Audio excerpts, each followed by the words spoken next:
Welcome to the American Quarter Horse Association Convention. We are excited to have you here for our annual convention. During convention, member-submitted rule changes will be reviewed, AQHA directors elected, year-end awards presented, new members inducted into the American Quarter Horse Hall of Fame, and the AQHA Executive Committee will be elected. Needless to say, these next few days will be jam-packed with meetings, banquets, and a lot of fun. Before we hit the ground running, or should we say galloping, we'd like to take this time to quickly explain AQHA's rule change process. Each year, AQHA members submit rule change proposals by December 31st. In order to get an item on a committee's agenda, members fill out a form and submit it to AQHA by the deadline. Once a rule change is submitted, it is sent to the appropriate standing committee. The association has a total of 12 standing committees. Before meeting as a committee at convention, each committee member receives the member-submitted proposals so they are prepared to discuss and consider with their committee at convention. Members who submit rule change proposals and register for convention have the opportunity to address their proposal with the committee. However, if individuals cannot make it to convention, support materials can be submitted and will be taken into consideration during committee discussion. Committee meetings are open to registered convention attendees and are conducted in 2 sessions. A session in which non-committee members can join in the discussion of the committee, and a session in which the discussion is limited to committee members only. Signs will be located outside of each committee meeting informing attendees which session the committee is in. If the committee door has a sign that says Open Discussion, attendees are welcome to speak to the committee about an agenda item. If a committee door has a sign that says Committee Member Discussion, attendees are allowed to only observe the meeting unless called upon to speak. Occasionally, a meeting may move into a committee members-only session per direction of the committee or chairperson. Only committee members will be allowed in the room at that time. After each AQHA committee meets and votes on which member-submitted proposals to advance or modify and advance, the chairman of the committee presents a report to the general membership at a meeting held on Monday of convention. The membership in attendance at the Monday meeting then votes on which committee recommendations to advance or modify and advance their recommendations to the board of directors. The directors are also elected at this meeting. The membership is responsible for voting on the slate of board of directors recommended by the Nominations and Credentials Committee. From there, the board of directors vote on whether to forward the membership's recommendations to the executive committee unless they're about bylaws or rules of registration. The board has the final say when it comes to the AQHA's bylaws and rules of registration. This year, both board meetings during convention are open for observation to all registered convention attendees. The board of directors' recommendations then go to the AQHA Executive Committee to consider during its April meeting. The Executive Committee can approve, modify, table, deny, or send a recommendation back for consideration at the next year's convention. There are various reasons for the Executive Committee's decisions: feasibility of implementing, programming conflicts, budget, and many other reasons are taken into consideration. After the Executive Committee meeting, the new rules and when they will become effective are announced on AQHA.com. The approved rules are also added to the following year's AQHA handbook. Now that we've reviewed the procedures, let's get down to business and have some fun. After all, this great horse brings us together. Let's use this time to enhance our association for years to come. If you have any questions, stop by the registration desk or visit with an AQHA staff member. We'd be more than happy to help.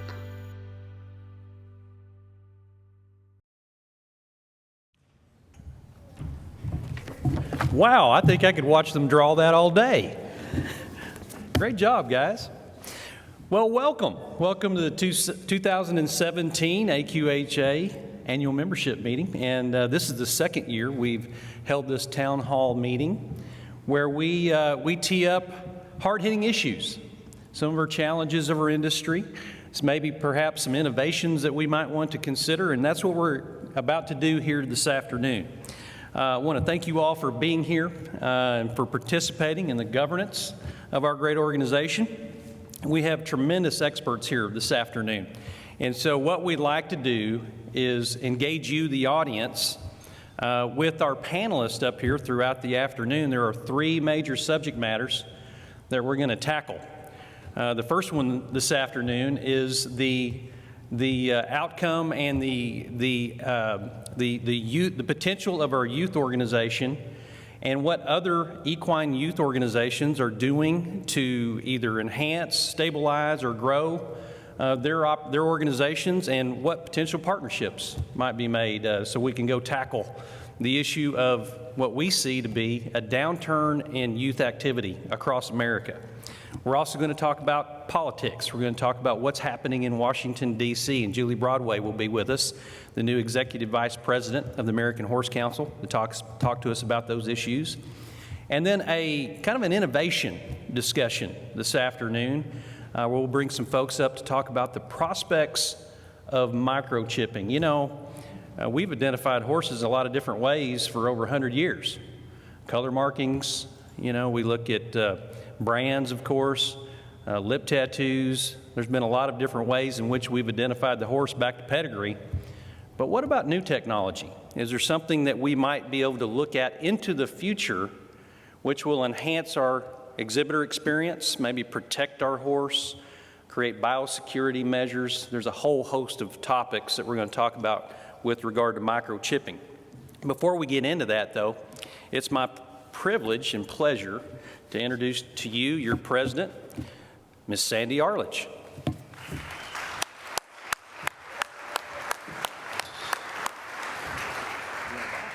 No, I'm fine. We're supposed to have a box up here for me so you can see me. Is that my box? I'll take it. Sandy's box. Is that better? Well, good afternoon to everybody, and thank you for coming. As he has said, I am President Sandy Arledge, and I'd like to welcome you to the AQHA Industry Issues Town Hall Meeting. This afternoon will be filled with informative and beneficial panel discussions and discussions on some of the most interesting and important issues in the quarter horse industry today. While we all come to the convention with different industry roles and responsibilities, Craig and the executive committee feel that it is very important that we gather in a venue where we can share our thoughts and opinions about what affects us in the industry. This town hall meeting is not about making rule changes. Rather, it's about the opportunity for you to hear from panelists with diverse backgrounds and provide feedback to support the future of our industry on important issues. We hope you'll find this afternoon engaging, informative, and entertaining. Please be entertaining. We thank each and every one of you for attending, and we appreciate your input. There'll be no sleeping this afternoon, only discussion. The future of our industry requires all of us to work together to ensure that we're providing the right opportunities to encourage people to be involved, to stay involved with our American quarter horse. During this afternoon's town hall meeting, you'll hear from 3 sets of panelists speaking on different issues facing the industry today. Building the Association on Industry's Youth, such an important issue and one that affects us all and certainly affects our future. Tomorrow's adults, legislation on horses, and the future of microchipping. At certain points during the panel presentations, you'll be asked to provide your thoughts and input by using the clicker that you receive. This gives you the chance to speak your piece when you enter the room, to answer questions pertinent to the town hall topics. We hope that you'll participate, and we look forward to seeing the results, which will be presented to you after each question. Any questions? Everyone have their clicker? If you didn't get one, you can get one at the door. Okay? Thank you, guys. Thank you for my box. Thank you. You like the box? All right.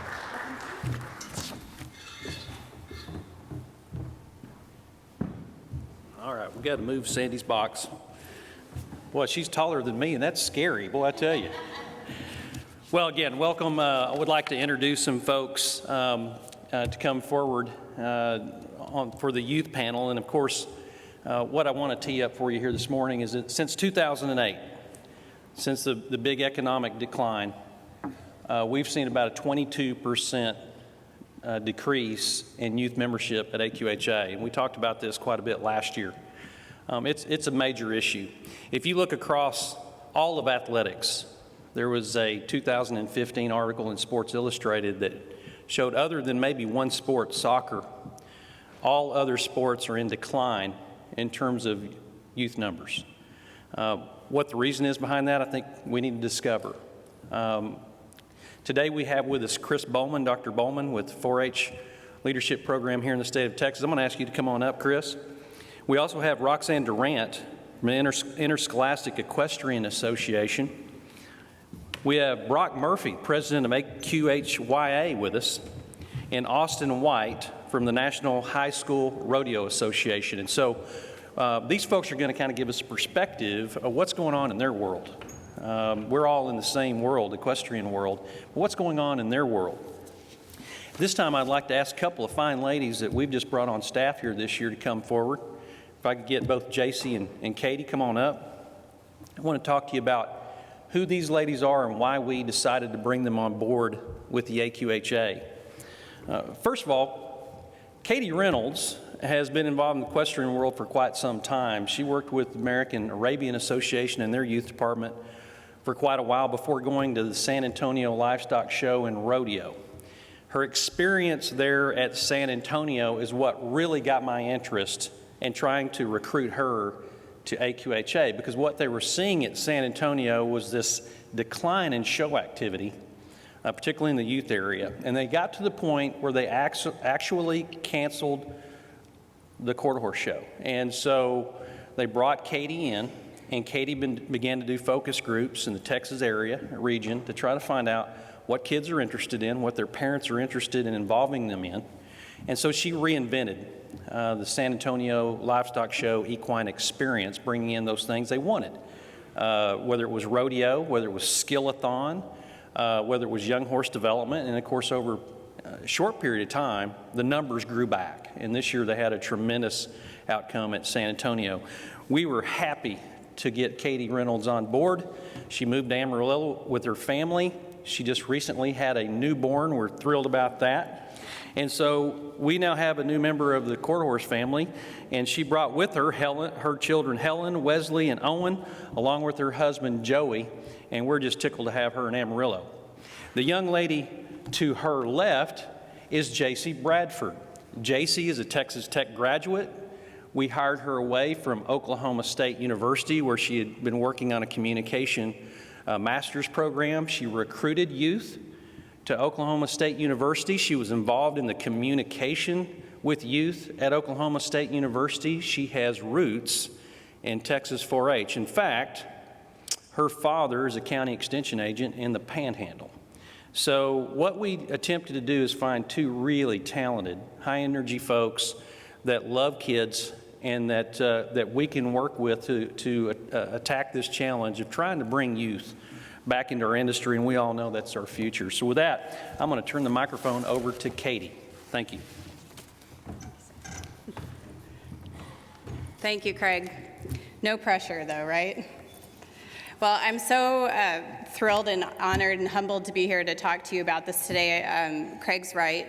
I'm very passionate about youth involvement, and I have a deep-seated belief that we can do the right thing for kids everywhere through the horse industry, and appreciate all of these folks that agreed to come here today and be part of this. So if you guys would tee up the slideshow, that would be great. Thank you. So when JC and I started last year, we realized that one of the first things we needed to do was really get to know our youth membership. The best way to do that, of course, was to go right to the source and talk to the kids. So AQHA conducted a survey of our youth members in October of 2016. The purpose of the survey was just to find out more about our youth. Who are they? What are they interested in? What are they doing? And how satisfied are they really with AQHA? The results of the survey were in some ways expected, and in other ways really surprising to us. So we've put together the results in this graphic, which kind of gives a visual overview of those results broken into sections, but we're going to take a look at it sort of piece by piece. The overview of our AQHYA members told us that 87% of survey respondents were female, only 13% male. This is similar to the overall association, which of course is also predominantly female. Going down, or moving next to your right to look at that wheel, 27% of respondents fell in the 13 and under age group, 42% were 14 to 16, and 29% were actually 17 to 19. So what I find particularly interesting about that is that nearly 1/3 of our total youth membership is actually high school senior aged. Of course, that means they are about to graduate from their youth membership to adult membership. However, we know that industry-wide, many youth don't actually successfully make that transition into adult involvement. They don't come back for many years, if at all. So to have our youth involvement so heavily weighted to the older youth is really something worth noting. If you look at consecutive years of membership on the far right of that slide, nearly 1/2, 48% of respondents, have only been members for 2 years or less. Youth membership really is a finite period of time because they graduate out and then they're adult members, hopefully the rest of their life. So with half of our youth longevity at 2 years or less, I think we need to look at that. So what are our youth members doing when they're not involved with AQHA? When asked about other agricultural-related organizations they're involved with, 70% of respondents said they're also in 4-H. So there you go, Chris. This was higher than we'd expected. We knew there was crossover, but to have more than 2/3 of our youth membership also actively involved in 4-H was really interesting. We also found that 30% specified involvement with FFA. So keep in mind that FFA is targeting high school aged kids. So if you looked at, if you stepped back from our overall youth population, looked only at those high school aged kids, then that percentage would jump up as well. The most common extracurricular activity we found was sports at 57%, followed by faith-based organizations at 50%, and music organizations 33%. So our youth membership is very active, not only with AQHA, but with many other activities as well. So to me, that means that even when we gain a youth member, we are still competing for their time and their interest.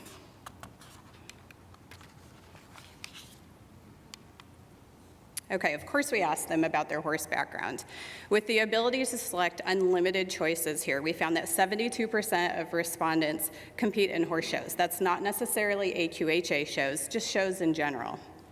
About 2/3 identified as a recreational rider and 1/3 do trail riding, so most kids are choosing to spend extra fun time in addition to competitive activities with their horses. Half said they do participate in training their horses. And 47%, so nearly half of our youth indicated they compete in rodeo events. Yet we don't have 11,000 AQHYA members competing at AQHA shows and rodeo events. So there's something to think about there as well. 3% of our youth are active in racing, and only 1% of respondents said they don't ride. So these kids do want to be horseback. 67% of respondents participate in AQHA competitions. 49% compete in non-AQHA competitions. 45% participate in recreational riding events. Moving to the right side of the screen, more than half, actually 51%, of these kids have been involved with horses for 10 or more years, which I think is really interesting. Again, these kids are at most 18, possibly 19 years old when they're responding to this survey. So most of them have been involved with horses for the majority of their life. In fact, when you look at youth members who have been into horses for 6 or more years total, you're collectively looking at 83% of our youth members. Now contrast that with what we learned earlier in our slides, though, that half of our youth have only been with AQHA for 2 years or less. So the take home there is that they are spending a lot of years involved with horses, but not necessarily involved with AQHA.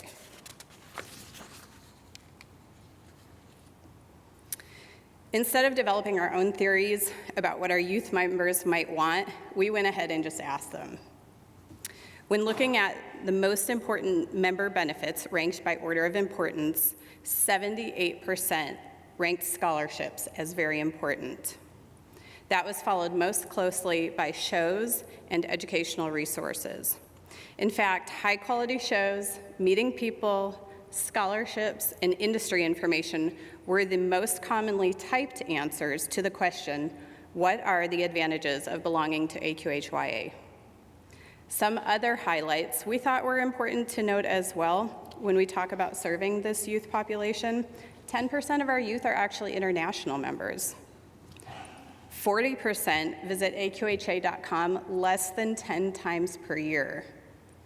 56%, more than half of our youth, participate in AQHYA events less than 7 days per year. So again, more than half our youth participating with AQHYA less than a week out of the year. Okay, so when we talk about how youth are introduced to horses, we know anecdotally that a lot of kids come to this industry through their family, and that was true in these survey results as well. 76% were introduced to horses by their family. Just 9% introduced by friends. So this verifies that family support is a huge factor in youth having an entry point to horse involvement. But remember, in the last slide, we did learn that about half of parents are actually not AQHA members. Lastly, we did ask respondents to tell us about their use of social media platforms. We typically think of kids as being most active on Snapchat and Instagram, but we actually found that the largest percentage of youth members, over half at 54%, follow AQHA on Facebook. 44% follow AQHYA on Instagram, and after that, the followers fall off dramatically, with Snapchat at 18% and Twitter at 13%. 34%, a third of our youth, actually indicated they don't follow AQHYA on social media at all. So if they're not going to the website and they're not following us on social media, we have some stuff to work on there. So with all of this said, I want to just comment that it is our intent to take this survey information and use it to help guide our future direction. We do plan to keep seeking information from both within the membership and without, so that we can move forward in making decisions that really resonate with youth today and help build this association. Thank you.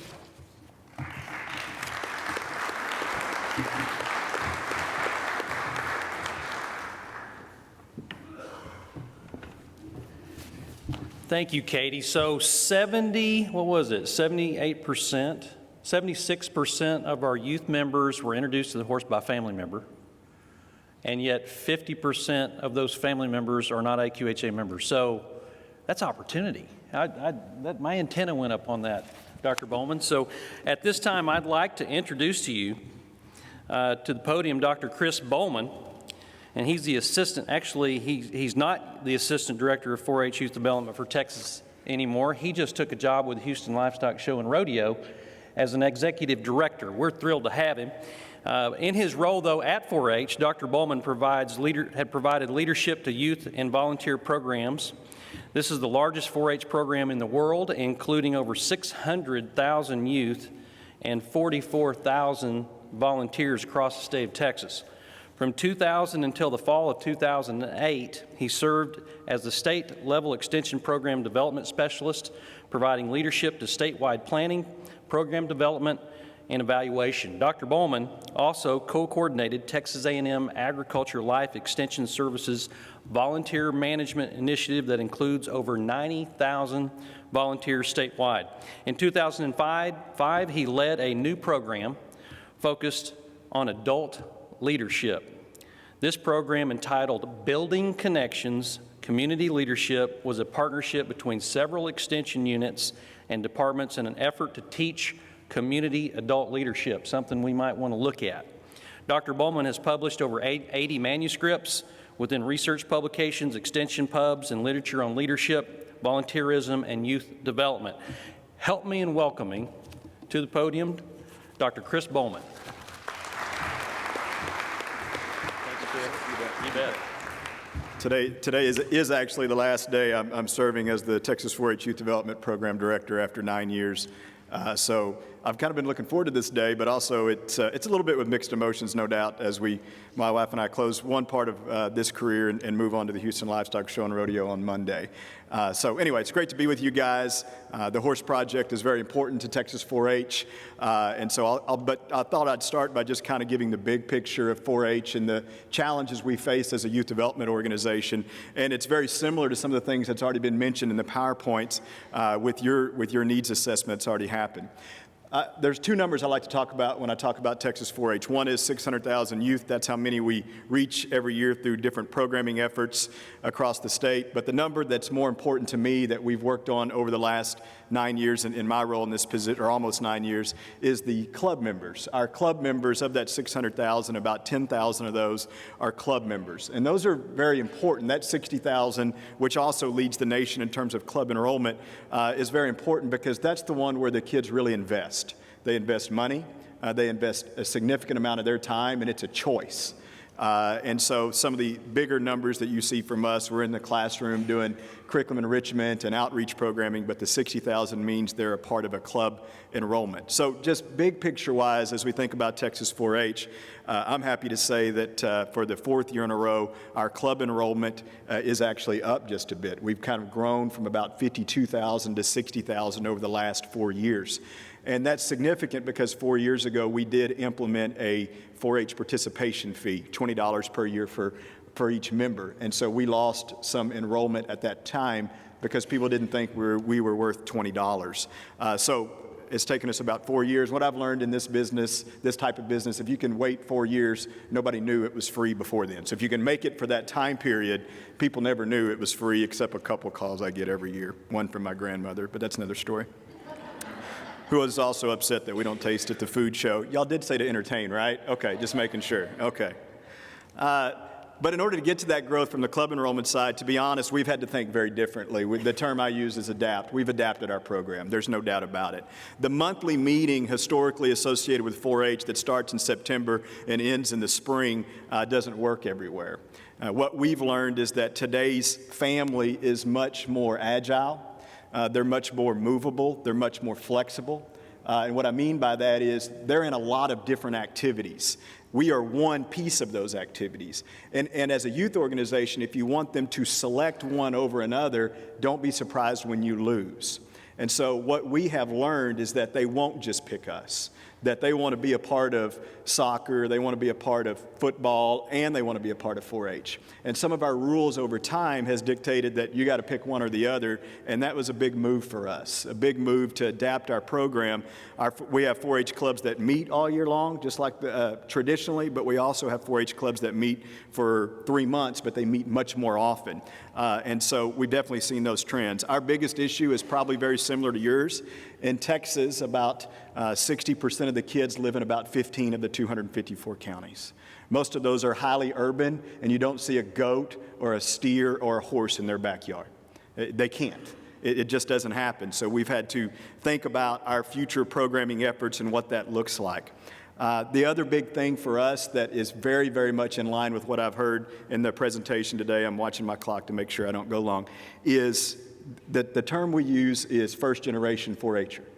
We don't have a problem with kids enrolling in our program who's second, third, fourth, fifth generation.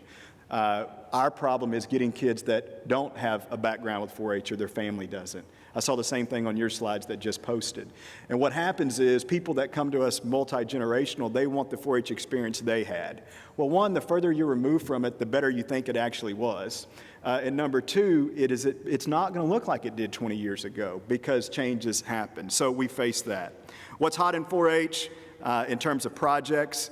Shooting sports, archery, anything that you can do with STEM. I strongly encourage as you move forward in your youth program to look for grants and partnerships with science-based programming. If you don't think the equine or the 4-H horse project is science-based, then you need to reevaluate. We've built in science. Almost everything we do, if you really think about it, is hypothesis-based. It's based on decision-making and hypothesis testing. So in saying that, just real quick, those are some of the trends. As it relates to horse specifically, the 4-H horse project, we have seen a decline over the last decade. We've gone from about 5,000 members to about 4,000 members of those 60,000 that do the horse project, which is, if you said 20%, I think a few minutes ago, Craig, I think that fits right in line. We're seeing those same kinds of things here. Our horse project has been adapted to under the leadership of our horse specialist there with the Animal Science Department, but we've definitely added new things in our competitive part, things in the stock horsemanship, also hunt versatility. Our strongest classes are the stock horse events.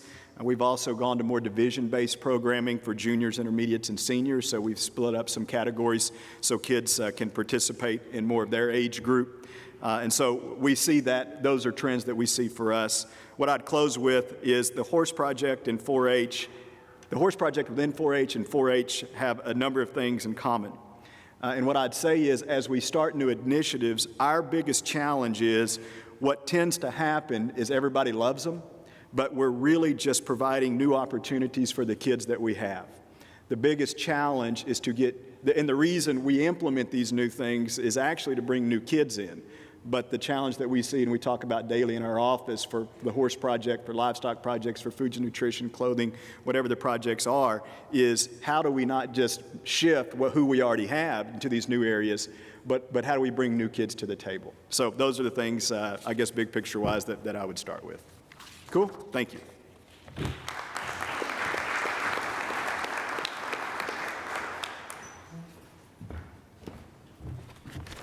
We'll have a series of questions once our panelists give their talks, and we'll get into some of the Q&A. I'm sure there's some that are getting put together right now. Dr. Boleman, thank you. Our next speaker, Roxane, is now, I'd like to, or is it Roxane? Here we go. I'm one page over. There we go. There we go, Roxane Durant. Roxane is the initial founder of the Interscholastic Equestrian Association, where she currently serves as the executive director. Originally from Atlanta, Georgia, her equestrian experience is primarily based on hunt seat riding. She spent several years as a trainer and instructor and ultimately moved into horse show management with positions at the National Horse Show held in Madison Square Garden. Also the Winter Equestrian Festival, HITS, Capital Challenge, 1968 Atlanta Olympics, and many other notable events around the country. She went on to work as equestrian director for the Andrews School Equestrian Center for 10 years in Cleveland, Ohio, where she currently resides. Most recently, Roxane has focused on her work with the Interscholastic Equestrian Association as a full-time staff member since 2009. As the IEA has grown to over 13,500 members in its 15-year existence, the organization currently offers competition in hunt seat and Western disciplines for riders in grades 6 through 12. Help me in welcoming Roxane Durant. Thank you. Sorry about that. Lost you there. Got your page numbers then. I did. So every time I step up to a podium, I think about my public speaking teacher who gave me a C. So I'm just warning you ahead of time, I only made a C in public speaking, just for the record. I thought I was going to just teach horseback riding to a few kids at a time, not a big giant room of people. Anyway, I am the founder of the Interscholastic Equestrian Association, the IEA, and just a quick overview so you understand what the IEA is about. I was working at a high school, this high school in Cleveland, that had built this phenomenal equestrian facility. It was a girls' school, and they built a phenomenal equestrian facility to bring in girls to be part. They were going to build their school around this equestrian program. And the first year I was there, they just finished, this Taj Mahal of an equestrian center.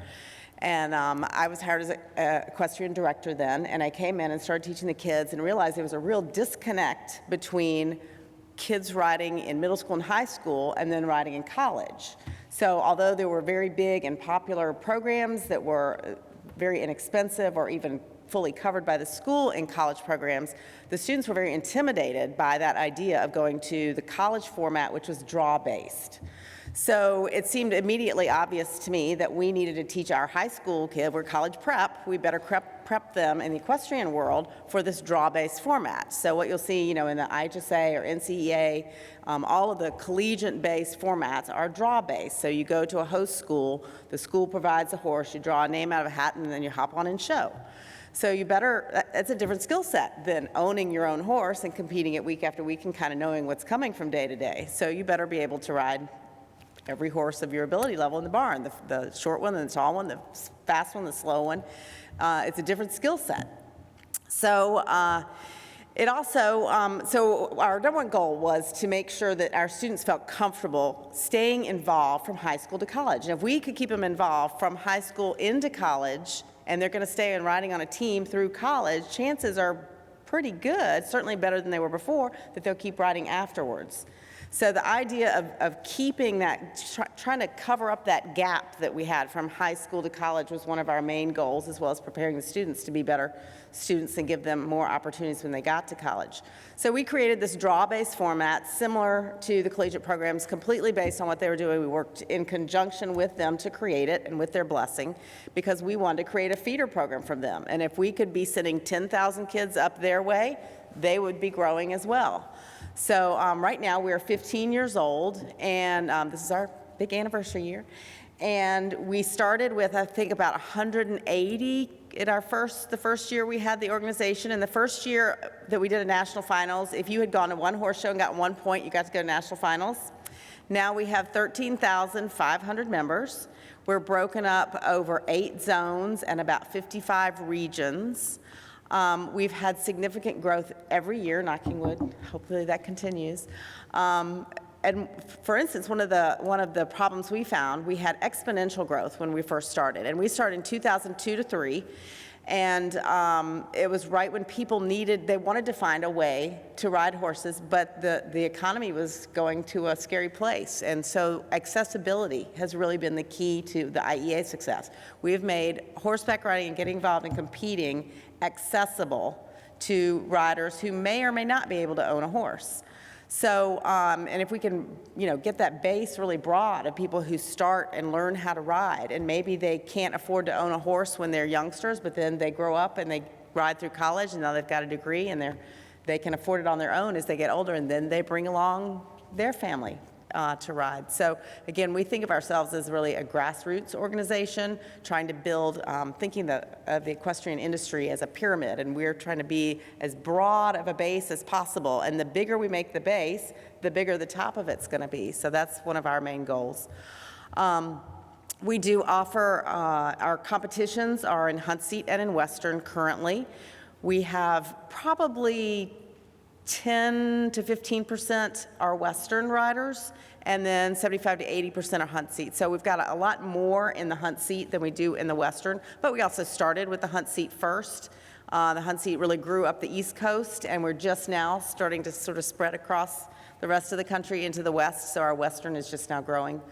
But getting back along the way, some of the growth problems that we had, we grew really exponentially in the beginning, and then we hit a plateau because we didn't have the staffing to keep up with it. So about year 2008, 2009, we've been growing, almost doubling every year. Of course, it's easy to double if you start with 100. It's only 200 for the next year. It wasn't that hard. But we hit this block, like, people were getting mad at us because we didn't have the staffing to communicate and to keep up with all the parents, that had questions about what was going on and my rider's points and these kind of things. So we hit a little bubble there where we had to be ready, as a business to be better prepared for our consumers. And then we've grown, I would say, at this point, we grow probably 1,000 a year, and again, knocking wood. And we're at 13.5 now, so each year we predict, used to do it based on percentages, but percentages get kind of hard when the number gets bigger. So about 1,000 a year has been consistent for us. And the main problems that we see, though, have to do with resources of places to hold competitions. We've had to put rules in place, and I understand now, after running this organization, why our rule books get to be this big, because all these little things come up and then you got to write a rule about it.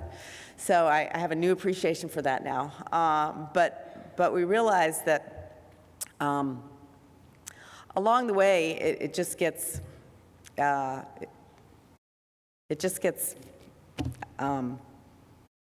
just end up making rules about everything. Sorry, my train of thought went out the door there. I just saw myself on television. My train of thought went out the door. But so for us, it's our resources. We had to put some rules in place to restrict how big the horse shows could be. So I think in the horse industry, people, human nature, greed takes over, and one of, I think, our biggest enemies to the industry is greed. If I can make, a 10% commission on a horse sale, could I make 11? Could I make 12? Those kind of things. So what we found, our horse shows are all about sharing resources, and you're going to bring 5 horses to my horse show, and I'm going to bring 5 horses to yours, and we're going to share that. well, if we can take a few more entries, we can make a little more money. And so we have to be very careful in our organization to protect our horses so they're not ridden too much. So we put rules in place to say you could only ride, each horse X amount of times at an event. And again, that varies because we all know we have some horses that are good for 10 minutes and some horses that need an hour or two, to really be the right horse. So we had to put some parameters in there. We have to keep an eye on making sure people aren't overusing our horses. We have a hard time finding facilities that are big enough to host our horse shows, because even if you host a relatively small IEA show, all the parents come. So most of the horse shows that you go to, there's hardly anybody watching. But at our shows, all the parents come. So you need not only a nice arena with good footing and some stabling for these horses coming in, but you need seating for all these parents. And they want seating where they can hang their banners and they can take over the whole space and everything. So that's a resource issue for us. And the other main resource for us that we're seeing, down the road that could be a block to future growth for us is horses. So if we're all sharing our resources and we're running out of horses, we got more and more kids that do want to ride, good. But if we're running out of horses, we're starting to see that a little bit in the IEA.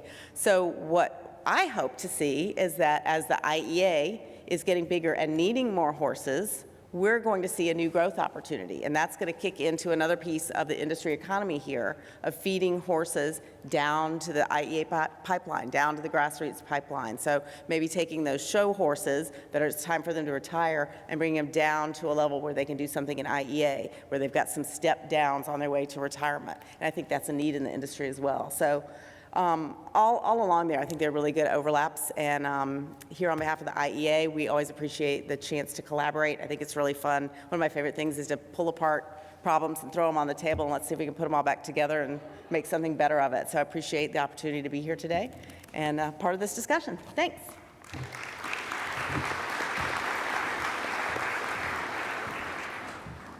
Well, Roxane, there's two things that got my antenna up. 1,000 kids a year growth and running out of horses. I think we can help you with that one. I think we can work on that. All right, next up is one of our very own. I'd like to introduce you to Brock Murphy. He's the president of the AQHYA. He resides in Missouri. He's about to graduate, and he's got a big decision to make here in about a week, Brock. Which college you going to? I'm not putting you on the spot, but I just know he's got a great big position. What a great young man this fellow is. An AQHYA member for 11 years, Brock has dedicated himself to serving our organization. He was a Region 3 director for 3 years, and last year was AQHYA first vice president. In addition, Brock is currently serving his 4th term as president of the Missouri Quarter Horse Association.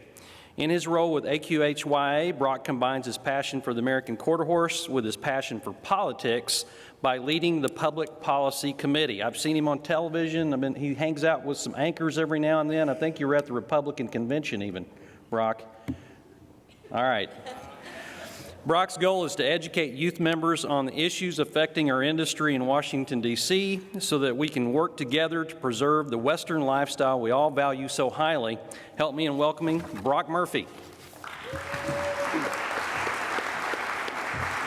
Thank you. You bet. All right. Well, thank you, Mr. Huffines. But I'd like to recognize my teammate and AQHYA First Vice President Mackenzie Merritt.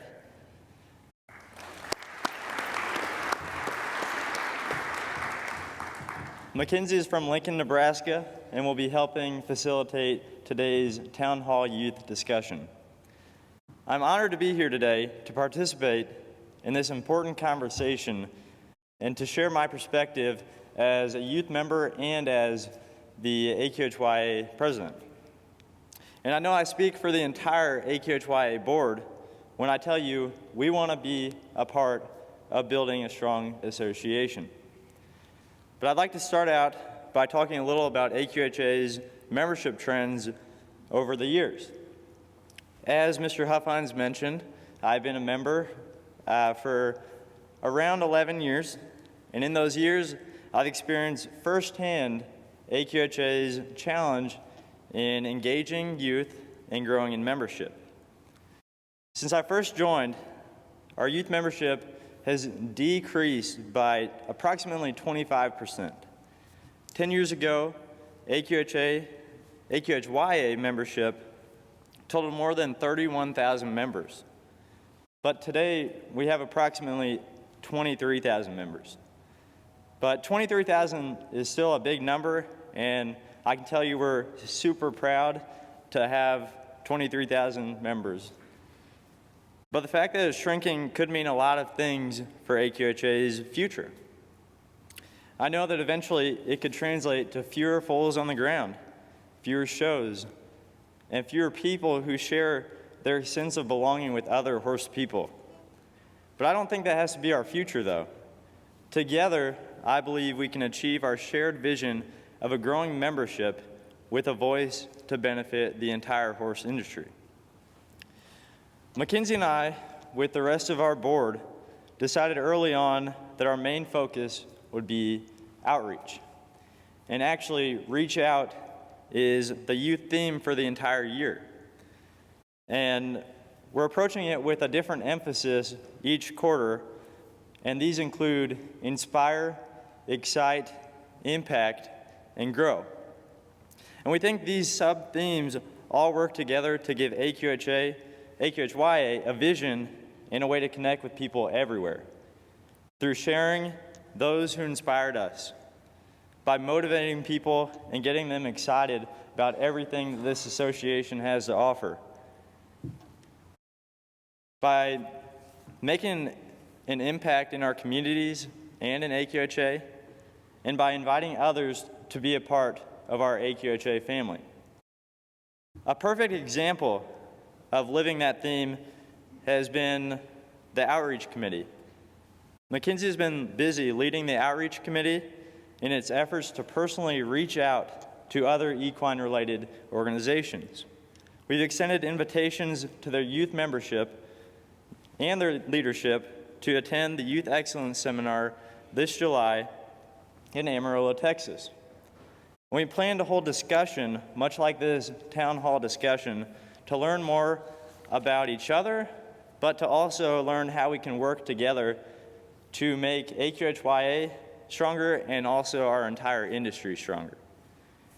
But we're really excited to have those new friends as our partners as we set out to expand our youth membership. And we want to gain new members with a wide variety of backgrounds and interests. These new members may own their own quarter horse, or they may not, yet. That's the key word, yet. But they may compete with the best in the world, or they may trail ride with their friends and never own an ounce of silver. It is our hope to connect with youth who love horses locally, nationally, and even globally.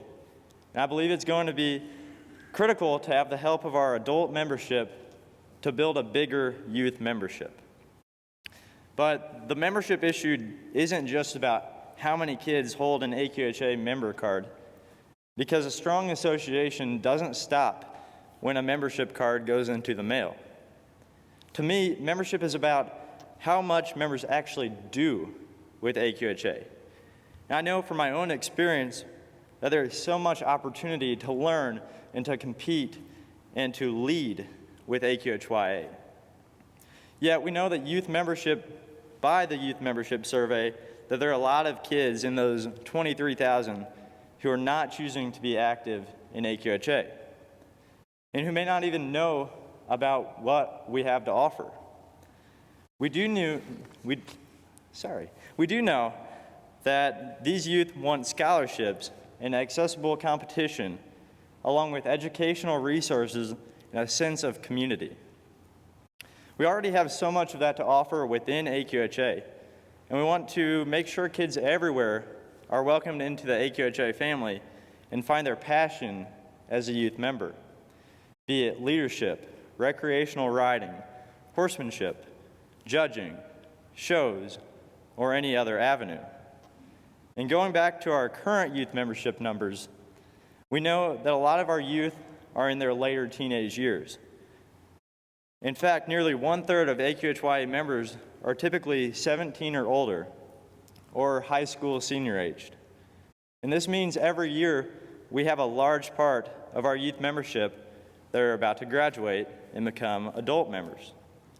And that sounds really great, except like we already talked about, we know many of them don't return as adults.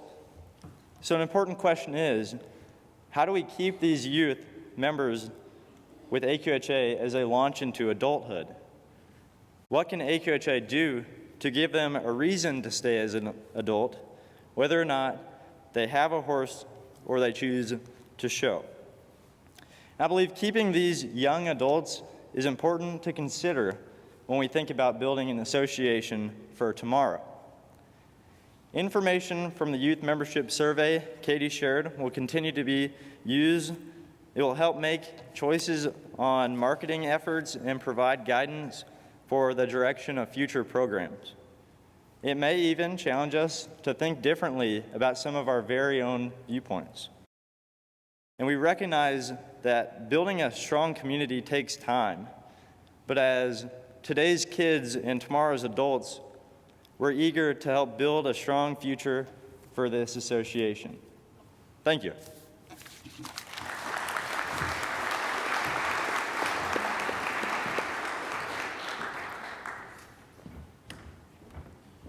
Well done, Brock. Pretty impressive young man. I tell you, I've gotten to know Brock over the last year, and you know, he's got a huge future ahead of him. He certainly has his passion and roots here in the quarter horse industry. I believe he raises a few longhorn cattle too, don't you? Pretty diversified over there. Well, Brock said some things about what we intend to do, and that's first and foremost gather information.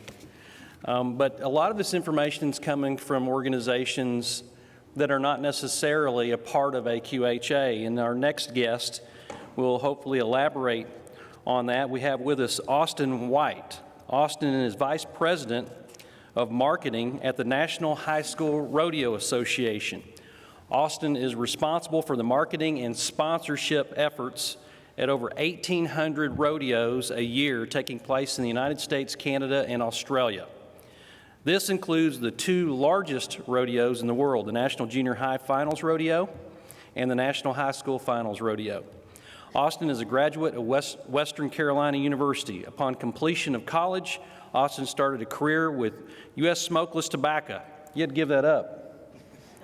Going into the youth program, I'm sure. Working in the event and marketing department. That eventually led to the marketing efforts of the company in 11 western states where he was introduced to rodeo. In 2009, Austin became the Vice President of Marketing at the National High School Rodeo Association. They've seen tremendous growth. Help me in welcoming Austin and the National High School Rodeo Association. Thank you. You know, I didn't come from an equine family. I grew up in North Carolina on a tobacco farm, went to work out of college for U.S. Smokeless Tobacco, and they introduced me to rodeo. I fell in love with the lifestyle. I feel very fortunate to have been able to make a career out of it. But I think that also gave me a different perspective coming into high school rodeo, kind of coming from the outside world. And so high school rodeo has been real fortunate now to have 6 years of pretty good growth. You know, we have about 12,500 members currently, and we've been averaging a 3% growth for the last 6 years. But what's really exciting is this year we appear to be on track to be at growing at a 10% rate. So we essentially start at zero every September and add members throughout the year until we finish with our high school finals in July. And so just looking at the trends, if they keep up for the rest of the year, that's where we're going to be. So, you know, we do this through 1,800 rodeos that take place in the United States, Canada, and Australia. And where we're seeing our growth is on the East Coast. You know, Texas, California, Idaho, our traditional rodeo states, they're going the wrong direction. But our East Coast states, for the most part, are making up for that. And one of the themes of what I'll talk about today, I think a lot of that is due to change. When we look at our association and the way it's structured and the management in place and just some of the ideals, those East Coast states aren't quite as entrenched into the traditional way of doing things that we are out west. And today's youth are changing. They're doing more activities. We're competing against soccer, football, all those activities, and they see that soccer coach, that football coach, that basketball coach every day of the week, where they see us 15 or 20 weekends a year. So it's easy for those coaches to influence those kids to maybe spend more time on basketball. So that's another challenge that we see. Some other example of change that we've seen that has worked. Our families, and we really pride ourselves on the family bonding aspect of our sport. You get in the truck, you travel, 2, 8 hours, whatever it might be to get to a rodeo. It's you, the kids, the horse, the dog. They all show up at the rodeo for the weekend, and there's an incredible experience that happens there. But some of that also creates barrier to entry challenges. So we're seeing a lot of success in states that are going to a regional program or a district program. And to give you an example, Alberta this year went from rodeoing as an entire province to they split into 3 districts. Within a month, they added 200 new youth members that were mostly all in the junior high level. Now, it's interesting when you look at that because you would think everybody is super excited about that, and at the national office, we certainly are. But again, a challenge is some of the folks that have been in rodeo for a long time have really fought that, didn't want to break into districts because that's not how we've done it in the past. And so, it's just a proof that sometimes we have to change because that's what the families are telling us they want. They don't want to have to travel 11 hours to get to a weekend rodeo. One of the other things we've been very blessed with at High School Rodeo that I think has helped our membership over the last 6 years is we've brought on some new partners that really understand the youth. So some of our sponsors, that just the way they're engaging with the kids in a very relevant, interactive way. Some of our sponsors, we're on the phone with each other every day, talking about new ideas, how are we going to do the different programs that we're working on, and the kids really respond well to that. So that's been really good for us. So, what we've learned is we need to listen to the members more, and our members are the kids. So that's kind of the direction we're going. One of the other things that we learned, when I was first hired 8 years ago, we went to the FFA Convention as an association and really weren't very effective there.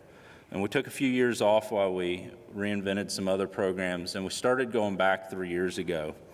And we went with a partner of ours, the PRCA, and we listened to the kids there. And what we found out was that the FFA kids were coming up saying, "Oh man, I want to join high school rodeo, but I can't. We don't have high school rodeo at my high school." So we've started a program to try to educate those kind of kids that you don't have to have high school rodeo at your high school. You can participate in our organization if you're the only kid at your high school that wants to rodeo.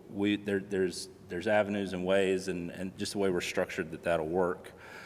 So, we played around with that for a few years and just visiting with them. And then we went back this last year with about 4 or 5 of our corporate partners and just had a really interactive booth. And we built a big booth. My wife jokes all the time that I'm the type of personality that it's go big or go home. So that's what we did. And we were the most popular booth at the FFA convention this year. We had kids, hundreds of kids in our booth at all times, and now we can go back and see that we actually gained membership from that because we did a data collection while we were interacting with these kids, and so we took the time to figure out what they wanted. We educated them, and that worked for us. The other thing that we've done to grow membership is we added 3 new events to the association about 2.5 years ago. It's the first time we had added an event since the 70s. The first 2 were for the junior high kids, and it was a bareback steer riding and a saddle bronc steer riding. So for us in the rodeo world, we're seeing a big decline in rough stock events, and that was an opportunity for us to start kids in the 6th, 7th, 8th grade going down that direction, and now we're seeing rough stock events increase for us again nationally. We're still having issues, in pockets regionally, but overall we're seeing a growth. And then the other large thing that we did was we partnered with the NRCHA to bring Rein Cow Horse into high school rodeo. And what was important about that decision for us was we saw an opportunity, or we saw a disconnect between the show horse kids and the rodeo kids. But we felt like the show horse kids wanted to try to pick up that rope and participate in a rodeo event, but they were intimidated. And so we saw it as an opportunity to bridge the gap. And to use Arizona as an example, we had 40 kids in Arizona the first year join high school rodeo to participate in the Rein Cow Horse event. And by the end of the year, 39 of the 40 had started to do rodeo events. So, we saw a growth. And a lot of states have questioned why we're adding that event. They said it's not a traditional rodeo event, why are we bringing it in? We saw it as an opportunity to grow the membership and to introduce more folks to rodeo. So that's what we did. One of the other things that we joke about in our office often is that we're not really a rodeo association. We're a camping association that happens to put on a few rodeos a year. So our membership and our families consistently tell us that the most important thing to them as a family is the ability to camp at the rodeos. So with our national finals, we have to be able to find venues that we can plug in 1,500 horse trailers, many of them with 50 amp plugs, and do water and either sewer or have an alternative option to pump the sewer, which limits us to about 5 venues in the United States. So as you can imagine, that's quite a challenge for us and something that we continue to work on, but it's what our families want. So, with that learning, we've kind of come to the conclusion that we can build a rodeo arena anywhere if we can figure out how to camp everybody. And sometimes that works better and sometimes it's a little more challenging. So then when you look at what are our common guiding principles, family bonding, that continually is something that we talk about in the office. And we're proud to be able to say that we think we offer that opportunity to families, and they tell us that we do. Another one is scholarships. So in our association, you don't win money, you win college scholarships, and we're proud that we've been able to increase our scholarships even this year, several $100,000. So this year as an association, we'll give away just over $1.8 million in college scholarships. And then, we think that any kid involved in equine sports are learning values that are irreplaceable, and which will help them with their schooling and then ultimately their career. So we push those. We were founded by a high school superintendent in the late 40s from here in Texas, and so that continues to be a guiding principle. And then we try to really work with these kids. Every kid wants to be a professional rodeo cowboy in our association, but the truth is very few will go on to be able to make a career out of it. And so, again, that's why we stress education. And that's kind of the overview of high school rodeo.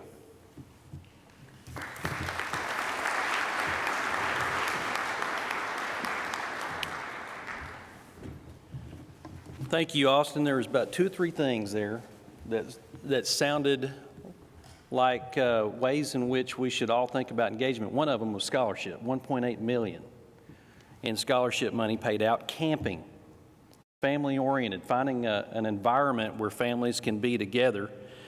And then you bridged an alliance partner and brought kids in from outside with their reining cow horse folks and created a new community that was engaged. So those are some all things that we should probably be thinking about as we start retooling and re-engaging our youth. What we're going to do right now is we're going to go into a Q&A session while we have this great panel up here.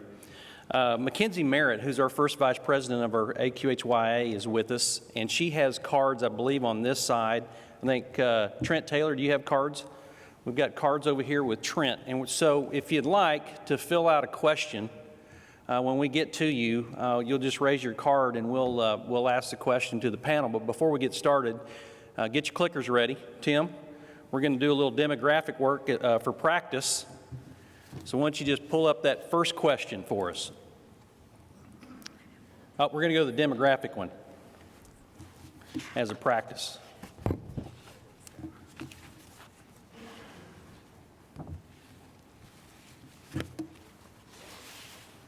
Which role best describes you, I believe is the first question. There you go. All right.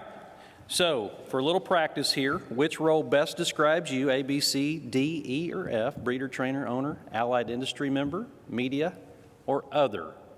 Push your button. And we'll close in 5, 4, 3, 2, 1.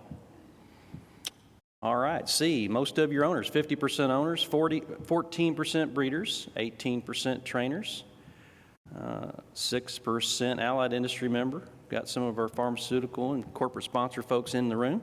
9% other. Okay, next question. What's your gender? What's the balance in the room here? In 5, 3, 4, 3, 2, 1. I started skipping numbers. All right. Getting pretty close on the balance. 45% male, 55% female. Okay. All right. So why don't we go to the next question? To what age group do you belong? Toughie for some of us. Some of us are going to hit a big number this year. I'm not going to say who. All right. 3, 2, 1. Okay. There we go. And you know, that pretty much resembles our membership. We've got a good balance of what our membership looks like right here in the room with a predominance of over 46 years of age. All right. How about another one there, Tim? How many years have you attended convention? We've got some diehards in the room. 3, 2, 1. All right, looky there. 38%, more than 10 years. 24%, 1 in 4, 5 to 10 years. And we have a few newbies. There's 1 in 5, 22% in the last 5 years, and 16%.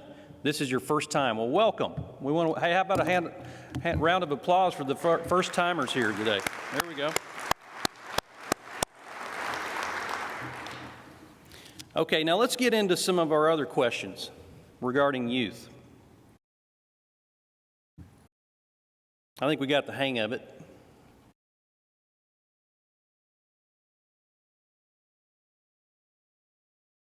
Based on what you heard today, and then we'll go back and we'll have some conversation about these questions, but based on what you heard today, I think the first question is, what do you believe is the most effective way? Is that right? Which of the following best describes how you personally served as an ambassador for AQHA youth in the past year? You and the group. How did you best serve our youth as an ambassador for AQHA? Youth member recruitment retention. B, educating general public or non-members about AQHYA, supporting AQHA youth program or events, service in elected or appointed position, role related to youth, or none of the above. Trying to get a glimpse of our leadership out here and how you engage with the AQHA youth program. That might turn into a question a little bit later.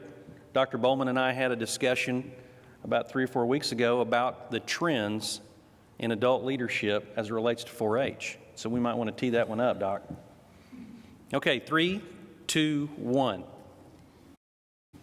C is the majority, 42% supporting youth programs, followed by B and E, 21% educating general public or non-members of AQHYA, 21% E there, none of the above. Okay.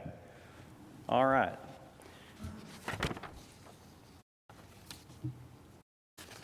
Next question, what do you believe is the most effective way to increase youth involvement with AQHA? This is the million-dollar question.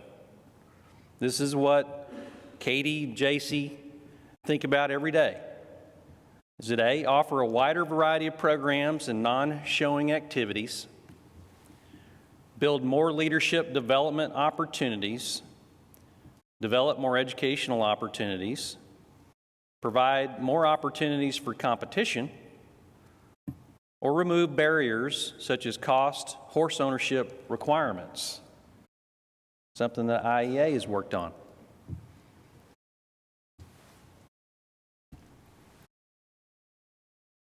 And we'll close in 3, 2, 1.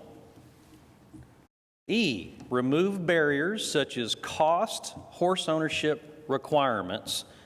Number 1, 55%, followed by A, 21%. Offer a wider variety of programs and non-showing activities, followed by the next 3. Let's talk about that a little bit. So, Roxane, you guys started a program where you allowed folks to come in not necessarily owning a horse. How does that work? And how do you manage that? And how's it perhaps grown your program each year? So, yeah, I think we've had it probably got a little lucky along the way too, but that's been the core of our program, is breaking down those barriers. And Brock and I were whispering that a minute, oh, it's E. And he said, well, yeah, it's easier said than done. We all know that's the answer, make it free and everybody would ride, right?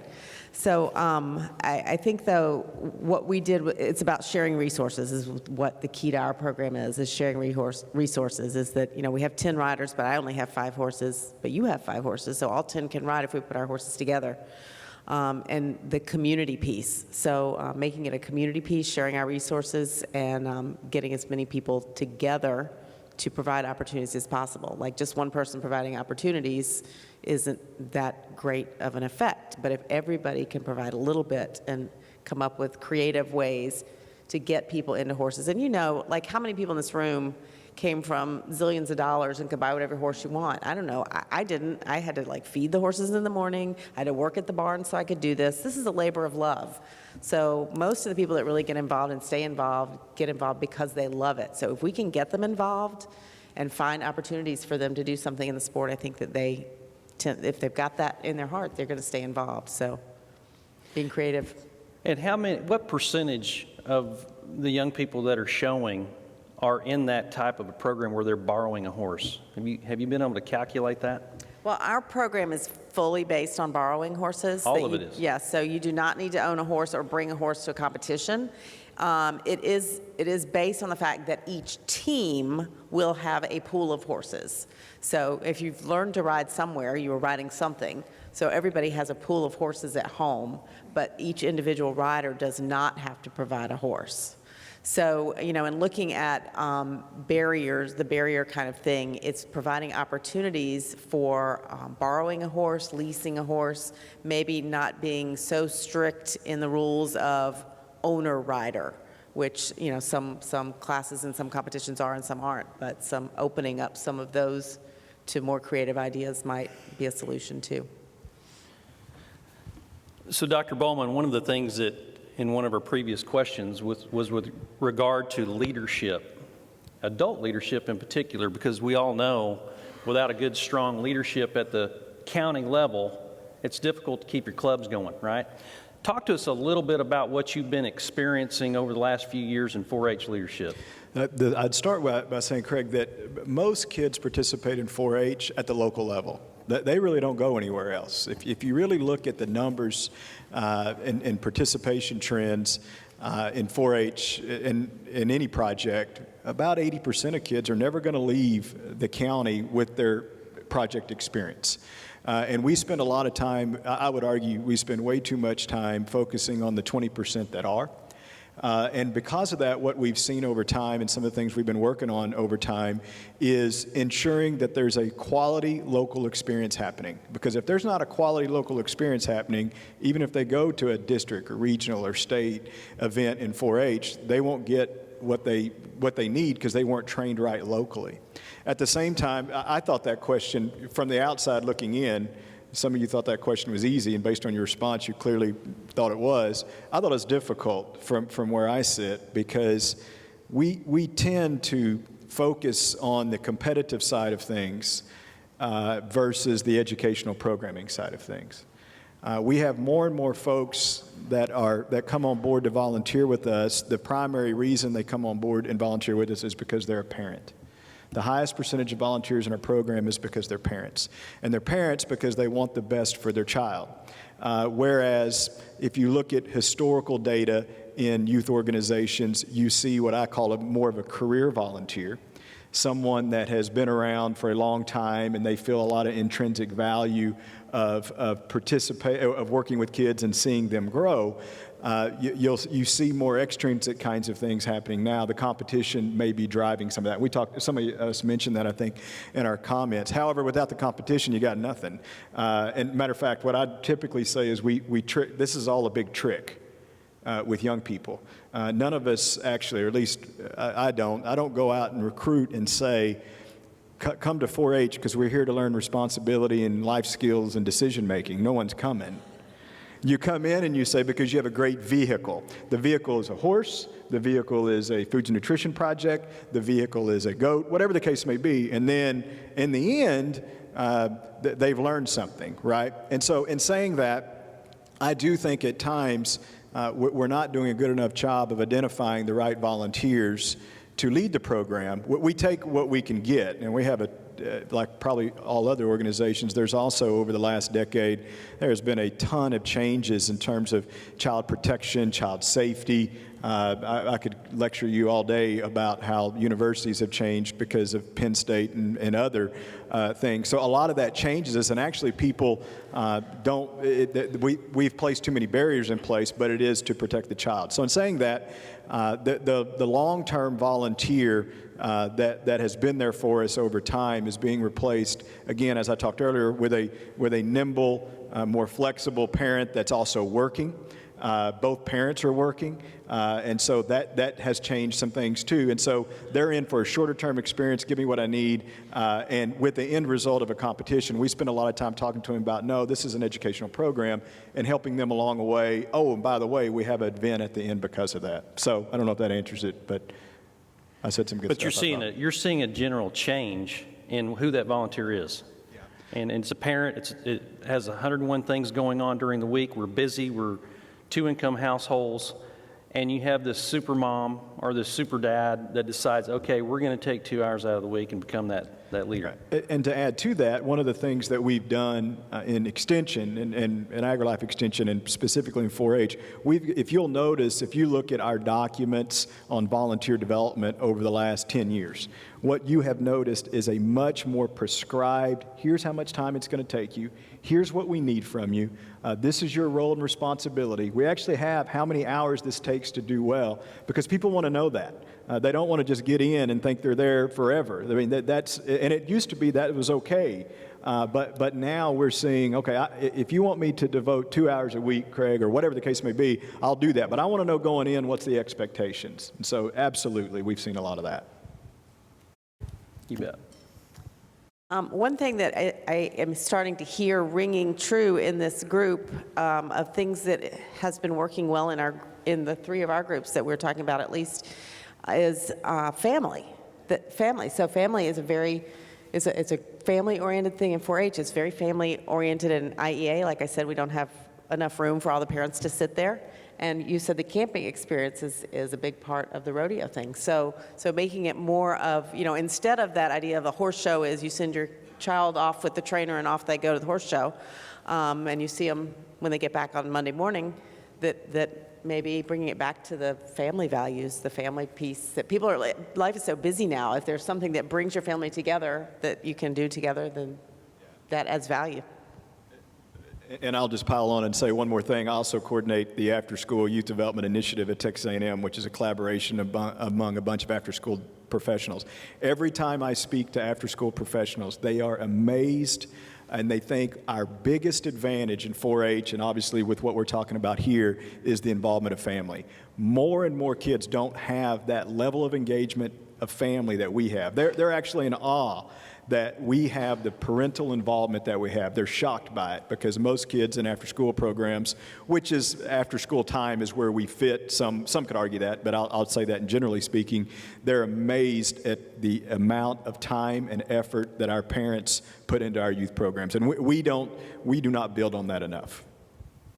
Austin, you'd mentioned that family, the camping thing, I mean, family is what's driving high school rodeo, it seems like. Can you talk more on that?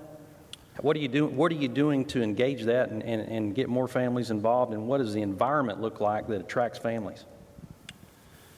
Well, that's a hard question. For us, what we hear over and over from families is that because they have to get in that truck, they have to load the horses, they have to go down the road, that they end up talking, and that's, our executive director likes to refer to it as supper time. So it used to be that everybody sat around the dinner table and had supper together. But we see that windshield time as that's today's supper time for our families. And so I think even when you look at our partners now, the way they're engaging with our membership is it's really two different groups. And so you'll find at particularly our two national finals that the sponsors are doing as much to engage mom and dad as they are the kids. And I think that helps. When we get to these rodeos, we're a lean office. There's 7 of us in our office. And so the families also feel engaged because they're really the ones putting on the rodeo. We lay the groundwork for them, but they're running the chutes. They're putting getting the stock in order and ready to go. And so we couldn't do the rodeo without the families. But we also are seeing where we've got board members that had been around for 30, 40 years in some cases, and they're retiring. And today's board member is with us for 4 or 5 years. When their kid is done with high school, they're moving on to the next activity. So we also are having to adapt and kind of we don't have the history maybe that we did once before. Okay, where's Mackenzie? You have any cards, Mackenzie? Any questions out here? Do we have any questions that y'all would like to present to the panel? Okay, right here.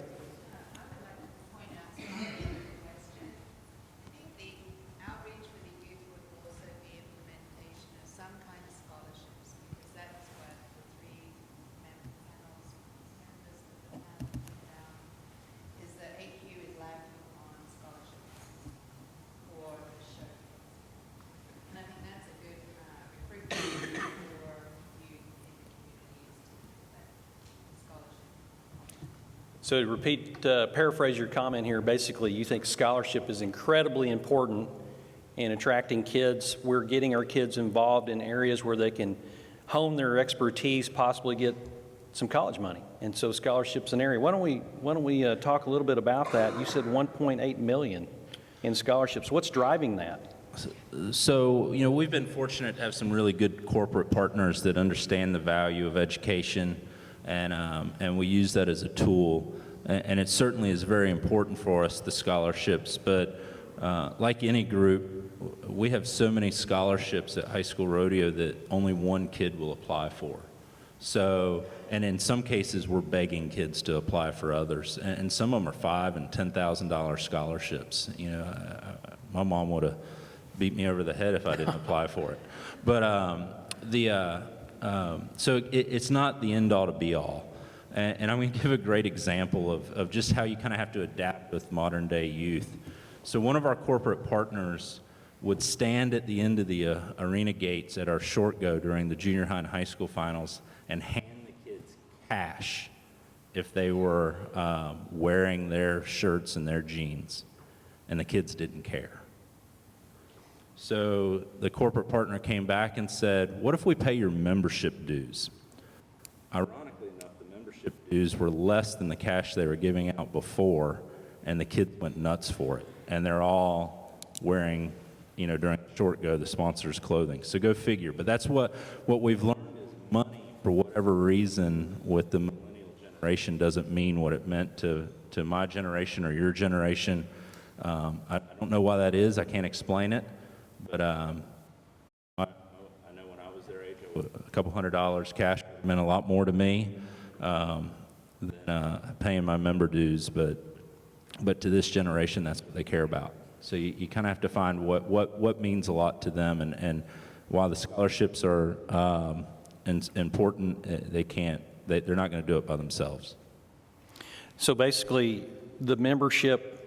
paying their membership meant more to them than cash in hand. That's remarkable. We need some business classes in here for our youth folks. I think that's remarkable. But it's a good point, because we have to discover what's the touch point for these kids, this new generation of kids, what's going to excite them, but probably more importantly, what's going to excite their parents. Yeah.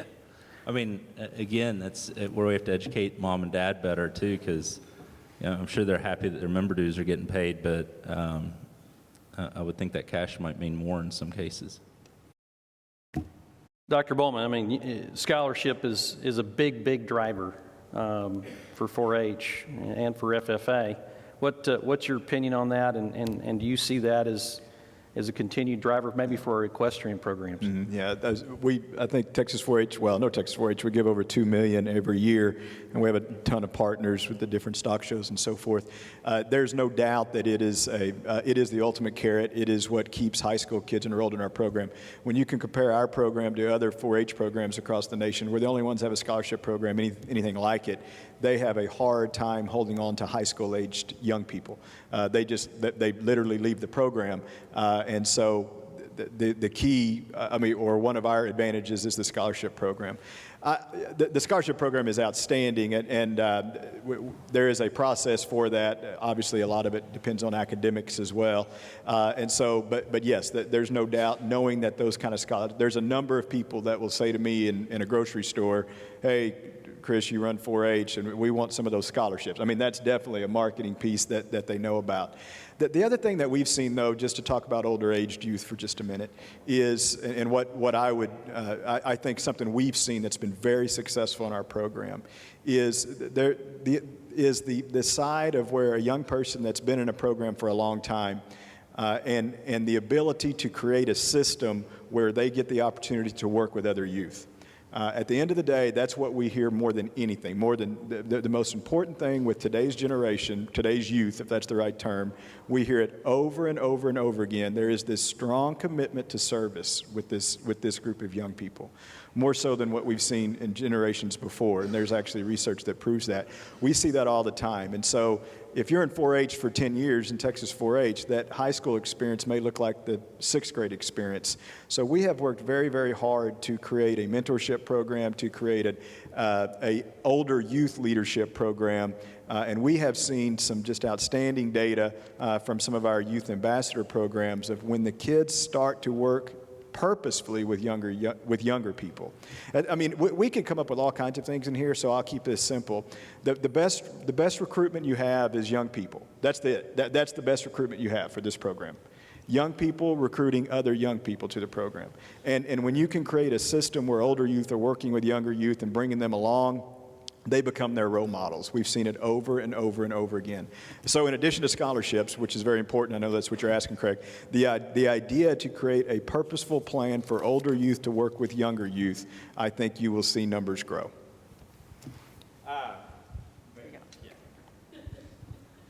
So obviously with me having to make my college decision in the next week, a big thing on my mind is scholarships, so I don't get out of college with a lot of debt.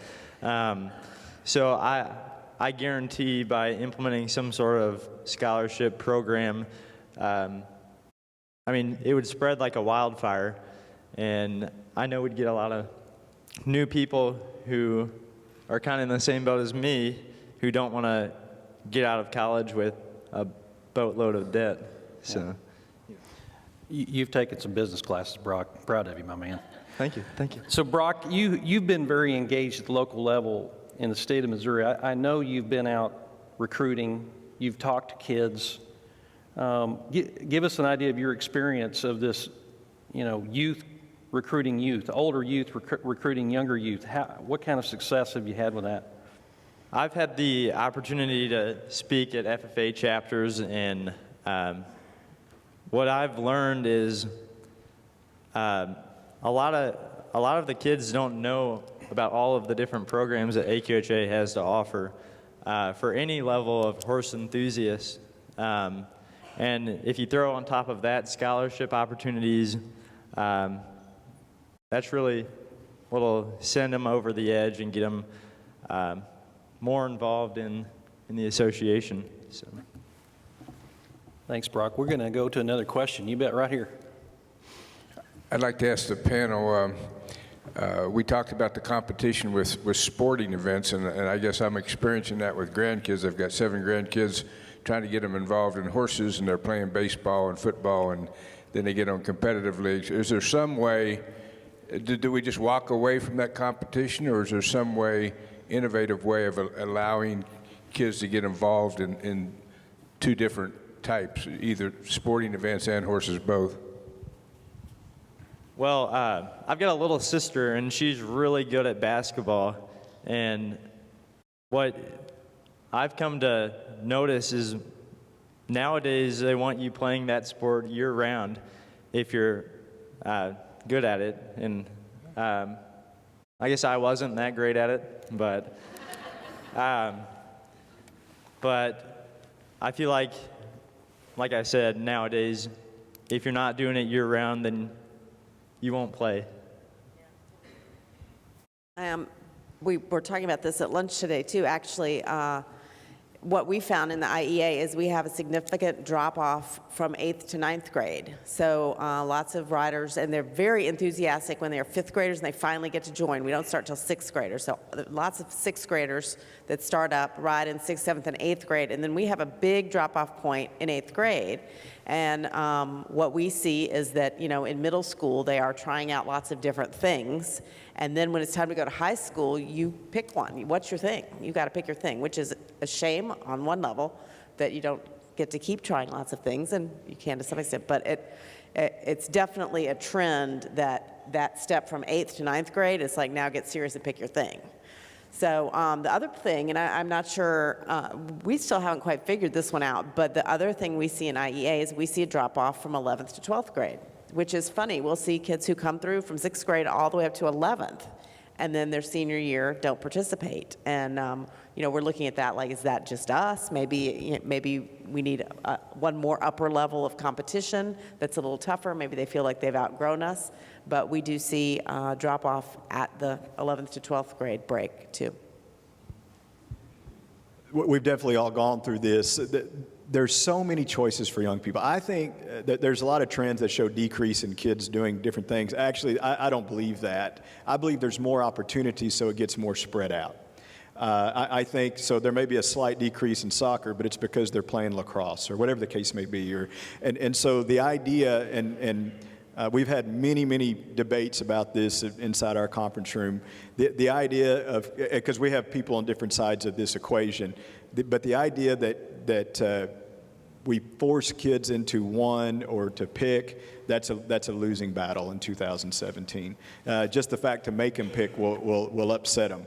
You've got to become, we used to make requirements and things, that it just doesn't work. And to be honest, in this kind of work, because we're not in the schools, when you've got an athletic coach or a band teacher or whatever that sees that child every day, and the pressure gets put on them from that teacher, either directly or indirectly, and as a 4-H club manager, you see a child once a week or see them maybe 2 or 3 times a week, it's very hard to compete in that marketplace. I take more calls on where my child can't get out of football to go do your 4-H event. They do have to make decisions. Not everybody gets a blue ribbon. That's probably a whole other topic or participation ribbon. But you have to be able to show that you're flexible enough to allow youth to do multiple things. And I say that with the other side of the argument is if we're not that important, then why are they in it at all? That's the debate that several of my colleagues have with me is they should pick us. Well, Some will. We'll always have a group that will pick us. But if we want to grow and we want other kids to experience what the program has to offer, and your organization is just the same, they may not be all in. You can't expect them to be all in, but I'd rather have them at 40% than not have them at all. And that is truly a conversation that we have ongoing in our state office. It's a conversation we have nationally, is the quality versus the quantity experience. And that's really important in today's times. The quality experience is dependent on the youth, and it's dependent on the family. We have to provide, we're opportunity architects. That's the term I use all the time. It's this term I'll use at Houston Rodeo. Our job is to provide opportunities. We are opportunity architects. Who chooses to participate in those is up to them in a world with a lot of moving parts and a lot of different things that they can do. And so that's the key. How do you make that ripe for them? Any other questions right here? Johannes?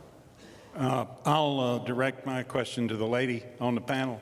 When we looked at the survey and we had the 55% problem that we have with cost and available horses and what have you, my question to you is probably two-part. And coming from a parent and a grandparent that's hauled several kids up and down the road to quarter horse shows, tell us the typical number of times that if a student participated in an IEA show this season, how many times will they ride and participate, and do you have an average cost of what that might cost a typical parent?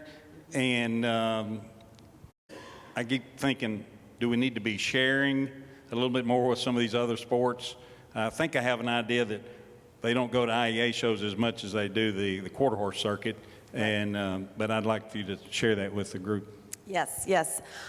We have structured IEA so that we wanted to be very careful that it was not the person who can go to the most horse shows wins, because that's really easy in our usual format.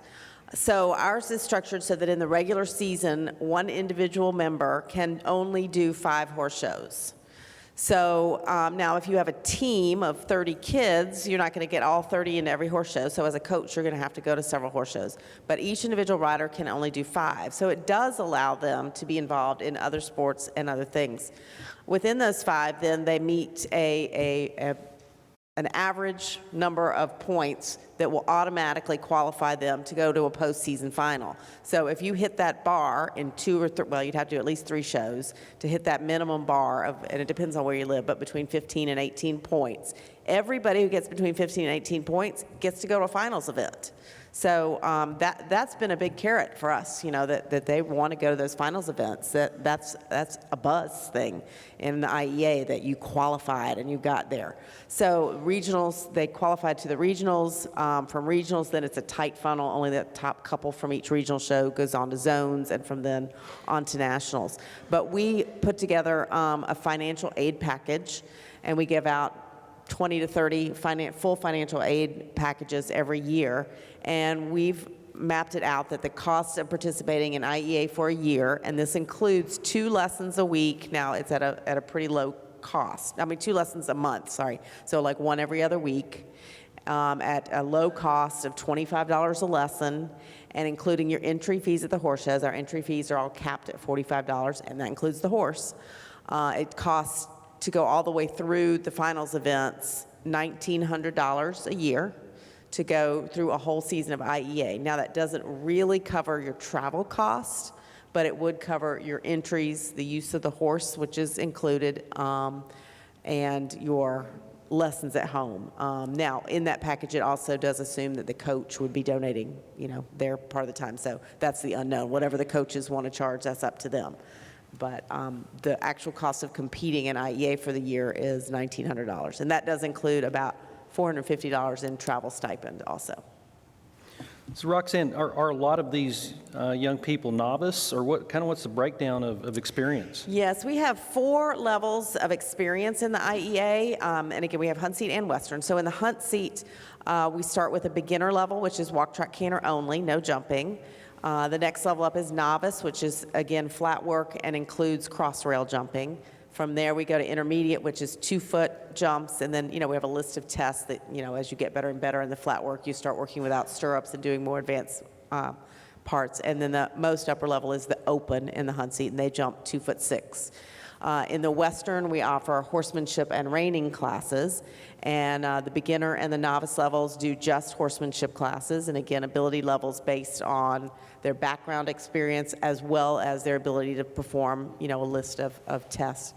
And then in the upper levels, the intermediate and open, we also add in the reining classes. So it mirrors a lot of what you'd see in the, like the IHSA and the intercollegiate programs. Is there an insurance coverage for these kids to get in there? Oh, yeah. Pretty extensive? Yes, sir. And is Yes. that covered in the $1,900? Yeah, we have a really big waiver form, too. Yeah, so we actually have a very extensive waiver form. One of our founding board members was a lawyer, and he did a great job of putting together a really good waiver form, and everybody signs it. The student signs it, the parent signs it, the coach signs it, and a witness signs it, and they have to be original signatures. That's probably one of our biggest barriers, actually, is all the signatures and all the paperwork it takes to join. However, once that's done, you can enter a horse show just by putting your name on the blank. You don't have to fill out and sign every time you enter a horse show other liability forms. So we have a big liability waiver that you sign every year, and we do have insurance as an organization. We require that each of our coaches have proof of insurance, and if they don't already have insurance, they can get it through our insurance provider to at least be sure that they're covered at our events, as well as directors and officers insurance too. And who would be responsible for the quality of the horse and matching the horse to the youth? Each of the shows, each of the competitions, so each team is required as part of their membership in IEA. In the first year, you're not required to host. You can just join and participate in the horse shows. In your second year, you're required to at least co-host, go in with somebody that knows how to host and learn how to host a horse show. And in your third year, you have to either host one or co-host two. So again, the idea is building a mentoring program where we're teaching the coaches how to put on these shows, how to put the horses together, how to make it all work. And each show is required to put together the horses. We have a steward at each horse show. The steward, has the right to pull a horse that's not appropriate. The horses are all based on level appropriateness. Okay. Have some up front here, Trent. Why did you not keep showmanship involved with that? Horse showmanship.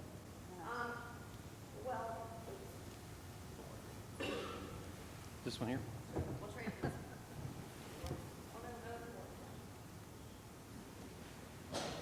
Hello?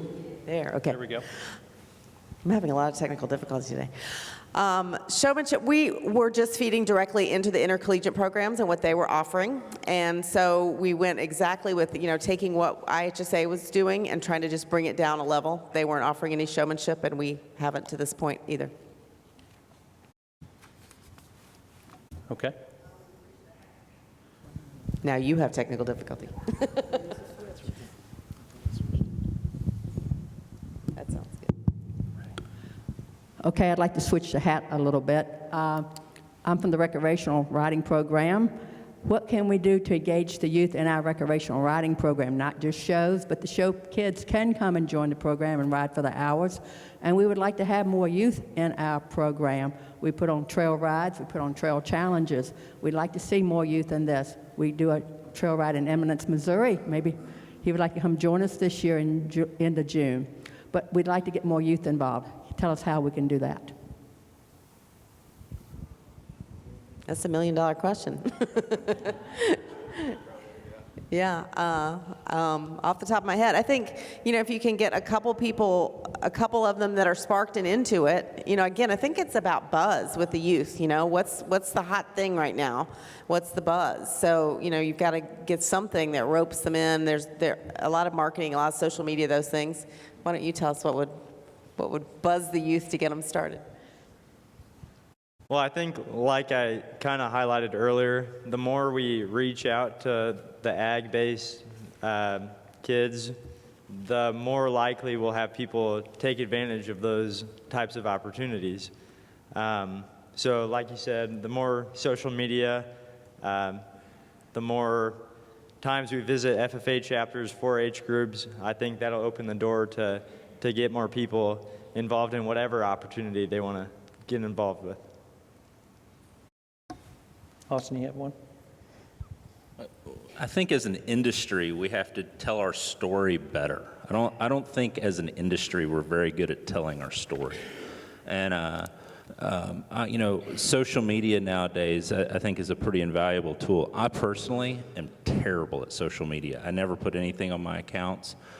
So we finally have hired somebody that starts in a week and a half in our office that's going to be able to tell that story.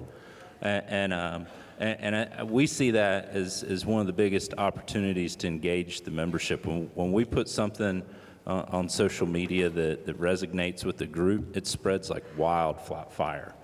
Or, you know, we started live broadcasting our rodeo on the internet a few years ago, and man, we thought, how great would it be if 10,000 people watched it online? And after the first 1 million people, the guy that owned the company got on the plane to fly out there to see what we were doing.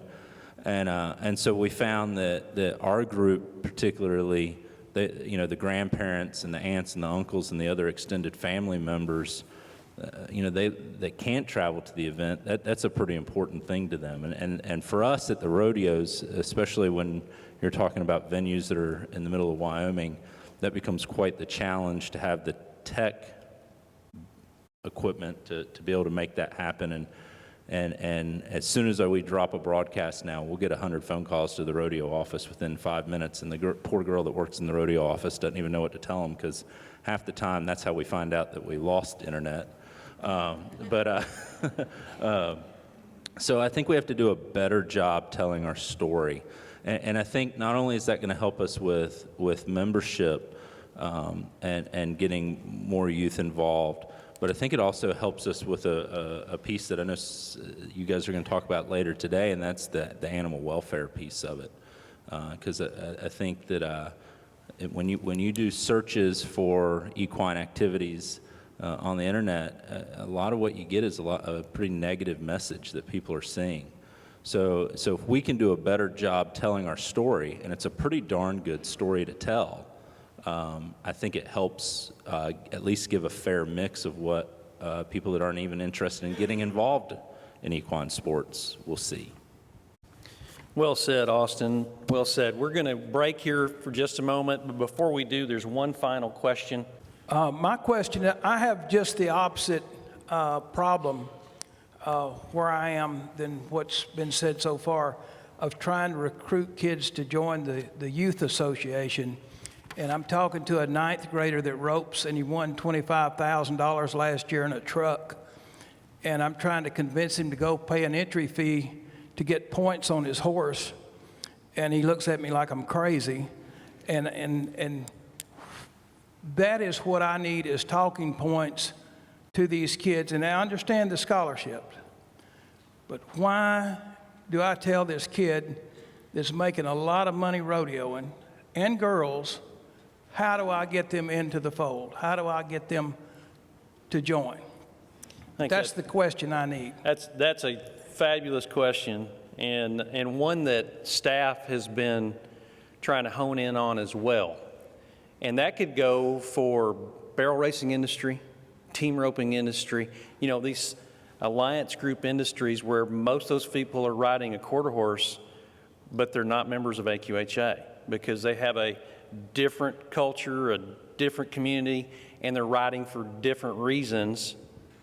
Maybe it's a jackpot on Friday night. And so those are some things that I think we're certainly looking at, and it may mean that AQHA goes to those events and participates in some form or fashion in those events. And I think that's something the executive committee, you know, is pushing us to work towards is, all right, what is it that AQHA can do to service those ropings and those barrel racings, because they're not coming to our event.